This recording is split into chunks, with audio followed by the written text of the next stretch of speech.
Bom dia, boa tarde e boa noite. Depende na hora que vocês vão assistir esse vídeo. Pessoal, eu vou falar um pouquinho sobre uma febre que tem afora agora. Gente, eu sei agora qualquer tipo de sintoma que a pessoa sentir agora, já pensando que é coronavírus. Mas, pessoal, nem todo tipo de febre que você tem que é coronavírus, pessoal. Desde antes, gente, existia febre, dor de cabeça, dor na garganta, dor na costa, gripe. Sempre existia tudo isso. E essa febre que tem afora agora, pessoal, ele dá tudo isso. Ele dá dor de cabeça, dor na garganta, gripe, dor na costa. Mas, gente, essa febre não é coronavírus, pessoal. Eu já tive essa febre, gente. O que eu fiz? Eu peguei gengibre, coloquei na liquidificador junto com limão espremido. Eu tomei mais ou menos 3 vezes por dia. Gente, agora eu estou de boa. Não é bem melhor, eu estou de boa, pessoal. Então, a você que sentir essa febre, você pode fazer a mesma coisa. Com certeza você vai achar uma solução.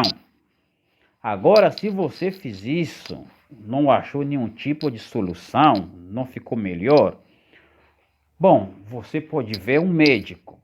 Mas, gente, não é qualquer tipo de coisa que vocês têm agora para poder ir correndo para ir no hospital pensando que você tem coronavírus. Às vezes não, pessoal. Porque desde antes você tem que pensar, existia tudo isso, pessoal. Existia febre, dor de cabeça, dor na garganta, gripe, dor na costa, e mais você que faz trabalho bruto, aí sempre tem um dor na costa, pessoal. Então, e outra coisa, com, é, com tanta estresse que você tem, capaz de deixar você com sintoma de coronavírus, pessoal, você vai pensar, eu tenho coronavírus, gente. Essa febre que eu tenho, eu acho é coronavírus, pessoal. Não, você tem que ir na farmácia, compra o remédio para febre ou para dor de cabeça, toma.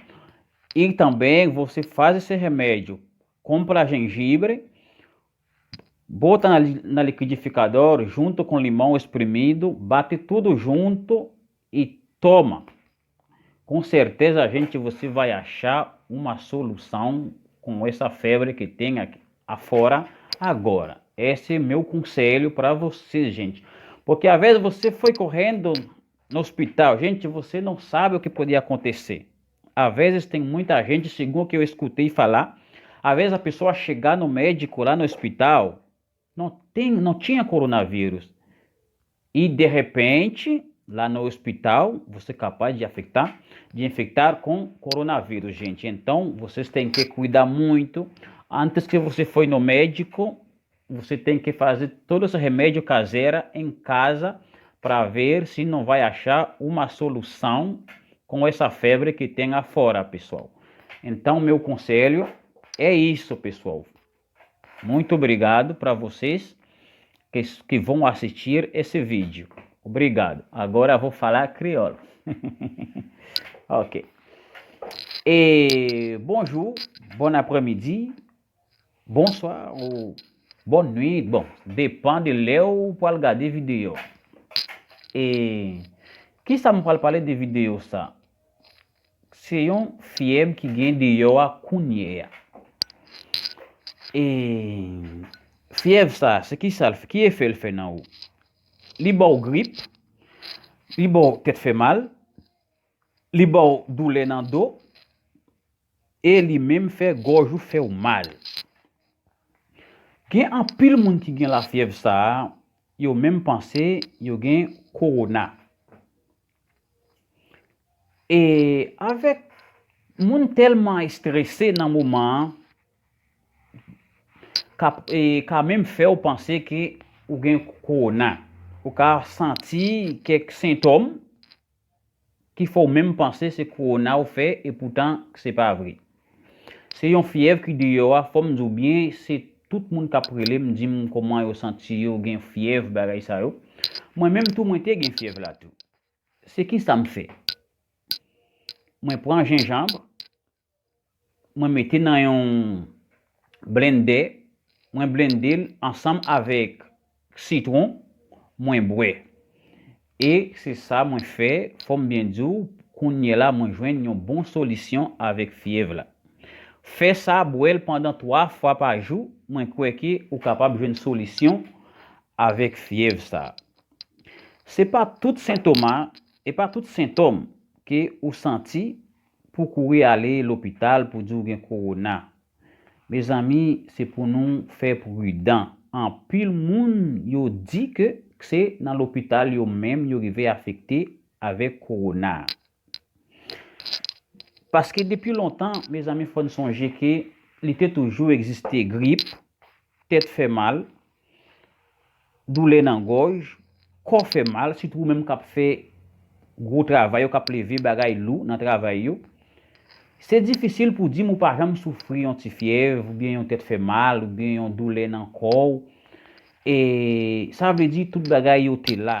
C'est pas pendant corona, c'est là ça la fièvre exister, ni tête fait mal, ni grippe, ni corps fait mal. Tout bagay yo te là depuis avant corona. Conseil m'a ban nous mes amis, prendre précaution. Les nous sentir mode des symptômes ça yo a, aller dans pharmacie, demander comprimé qui bon pour tête fait mal, qui bon pour fièvre et puis faire genre de remède ça yo. Prends gingembre nan, ou mettre dans blender, ou blender ensemble avec citron et puis boire pendant 3 fois par jour, moi crois que ou capable de jouer une solution avec fièvre ça. Fièvre là d'ailleurs, c'est pas corona lié, mais ou doit protéger tête tout. Pendant m'a dit ça pas veut dire pour faire prévention. Ou doit laver main souvent, passer alcool dans main et puis les wap sorti toujours utiliser cache-nez parce que jusqu'à maintenant maladie a là toujours. Alors moi peut-être l'idée ça pour nous, si ou même ou t'as senti ou gen fièvre là, pour pas courir ba tête trop problème pour dire c'est corona que ou fait, faut ou faire remède ça ou la caillou avant, après faire remède la caillou ou par une solution ou aller dans pharmacie ou acheter comprimé ou par une solution là ou capable consulter un médecin capable aller à l'hôpital pour faire test pour est-ce que ou pas fait corona.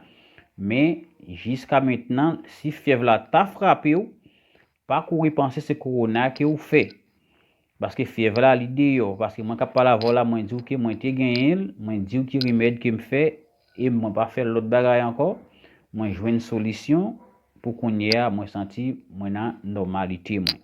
Alors ou même qui t'a fait fièvre ça qu'on y a prends conseil ça faire remède ça pour est-ce que ou pas besoin une solution avant ou courir à peut-être l'hôpital dit ou fait corona. Merci.